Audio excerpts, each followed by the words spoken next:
I'm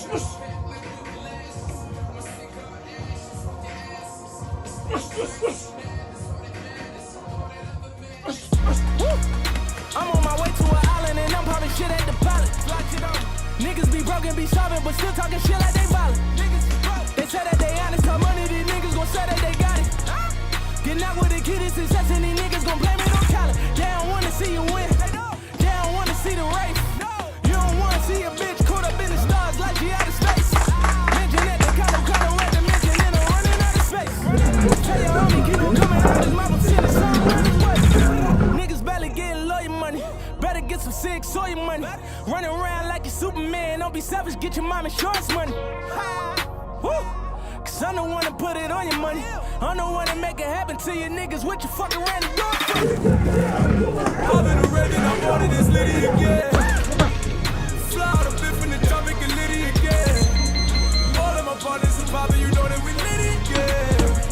All of the fours on college, you know that we Liddy again. They don't wanna see the squad, they don't wanna see the rain. They don't wanna see a bitch up in the stars like she going out of space. Bienvenue en tout cas pour cette conférence de presse, pour ce grand combat qu'on attend depuis longtemps. Depuis que Tony est passé chez les professionnels, on est tous d'accord pour dire que c'est un combat qu'on attendait avec impatience. Vous allez pouvoir poser des questions et à Carlos et à Tony. Et à Jérôme aussi si vous avez besoin. Jill Hunter est là aussi, l'entraîneur de Tony. Et Joseph Germain en bout de table, là-bas. Bonjour, Hous le retour pour le média Les Retours de Hous. J'ai d'abord une question pour Carlos et ensuite pour Jérôme. Carlos, on sait qu'au cours de votre carrière, vous avez été un acharné de travail, également un road warrior qui s'est toujours battu jusqu'au bout. Cependant, aujourd'hui, la configuration est différente. Vous êtes sur l'un des derniers combats de votre carrière. Vous allez probablement prendre une de vos plus grosses bourses et vous partagez une relation particulière avec Tony Yoka. Qu'est-ce qui pourrait nous rassurer et nous assurer quant au fait que vous vous donnerez à fond durant ce combat ? Je vais répondre quand même à cette question.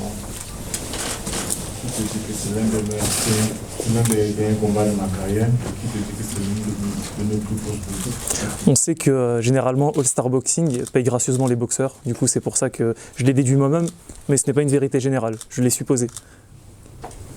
Je l'ai supposé. Je ne pose pas les choses. J'aime la vérité, j'aime que ça soit la vérité. Moi, c'est pas c'est l'un de mes derniers combats. C'est l'une de mes bourses. Ce n'est pas ce que tu vis, c'est pas mon dernier combat. J'ai dit l'un. J'ai dit l'un de vos derniers combats. Ah, comment? J'ai dit l'un de vos derniers combats. L'un de mes derniers combats? Oui. Comment ça?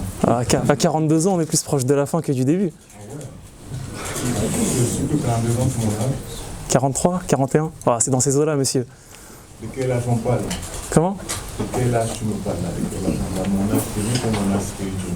Ah, peut-être que vous pourrez m'éclaircir alors. On n'a pas le temps pour tout ça. Et du coup ensuite, Jérôme, depuis l'association avec Tony Yoka et le passage chez les professionnels, on a entendu tout et son contraire par rapport au contrat de Tony Yoka. On a entendu 15 combats, on a entendu 4 ans. On ne sait pas s'il y aura prolongation, mais dans l'optique où le contrat n'est pas reconduit, quand est-ce qu'il prendra fin? En fait, je pense que l'important c'était de savoir quel était l'objectif du contrat. Et l'objectif du contrat, c'était de faire 15 combats et d'aller vers un championnat du monde. Donc ça n'a pas changé, on est toujours sur la même optique. Il nous reste 3 combats à faire sur ces 15. Notre objectif, c'est toujours d'aller faire un championnat du monde. 15e, 16e, 17e, donc on est aujourd'hui sous contrat avec Canal+, ils nous ont supporté depuis le début. Je pense qu'ils nous ont montré toute la solidarité. Et même après la défaite, ils étaient encore là plus après qu'avant. Donc on se pose pas toutes ces questions-là en fait. On prend les combats les uns après les autres. Ce combat, il a été dur à monter. Ça fait à peu près 2 ans qu'on voulait organiser ce combat avec Carlos. Ça aurait dû être le 12e combat. Aujourd'hui, c'est le 13e. On a pris pas collé parce que Carlos s'était blessé à la main en janvier dernier. Et aujourd'hui, voilà, on est complètement focus sur ce combat. Et je suis content de ramener ce combat de choc avec les 2 meilleurs poids lourds français aujourd'hui. Je pense que la boxe en France a besoin de ces chocs franco-français. Je remercie Tony et Carlos d'avoir accepté le défi. Parce qu'aujourd'hui, on a beaucoup de boxeurs français qui s'évitent. Et là, on est dans la catégorie reine avec les 2 meilleurs. Et je Je pense que ça va être un super spectacle samedi. La salle sera pleine. Ça sera diffusé sur Canal+, sur Sky Sport et sur ESPN. C'est la première fois que Tony sera diffusé sur Sky Sport. On espère que ça en appellera d'autres. On a un championnat d'Europe sur la fight card aussi. Et donc, une belle fight card dans une belle salle parisienne et avec 2 super boxeurs français. Donc, on est ravis de pouvoir vous proposer ce spectacle-là.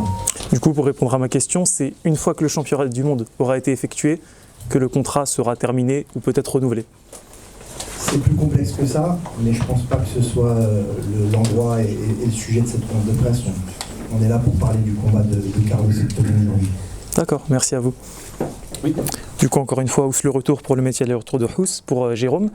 Depuis la création d'All-Star Boxing, c'est la première fois qu'on a une copromotion avec un diffuseur outre-Manche. Est-ce que cette copromotion est semblable à un one-shot en raison de la popularité de Carlos en Angleterre, ou bien il y a une réelle volonté de travailler sur la durée et de développer des connexions entre Canal+, Sky Sport et donc les différentes écuries qui pourraient en découler, pardon. Non, c'est un one-shot pour le moment, mais c'est pour, bien entendu, étendre ça sur le long terme. Je pense qu'aujourd'hui, il faut trouver des solutions. On veut des beaux combats en France, mais on n'a pas forcément les moyens et les mêmes moyens que les Anglais ou les Américains. Donc l'idée, c'est de faire des copromotions. On l'a déjà fait d'ailleurs avec Top Rank. Donc là, en fait, c'est une copromotion avec Top Rank et avec Boxer, donc ESPN et Sky Sport de l'autre côté. Et l'idée, c'est d'étendre ce partenariat sur le long terme et d'essayer d'avoir des combats franco-anglais ou franco-américains le plus possible sur les prochains mois et les prochaines années. Et pour embrayer directement avec ça, Canal+ a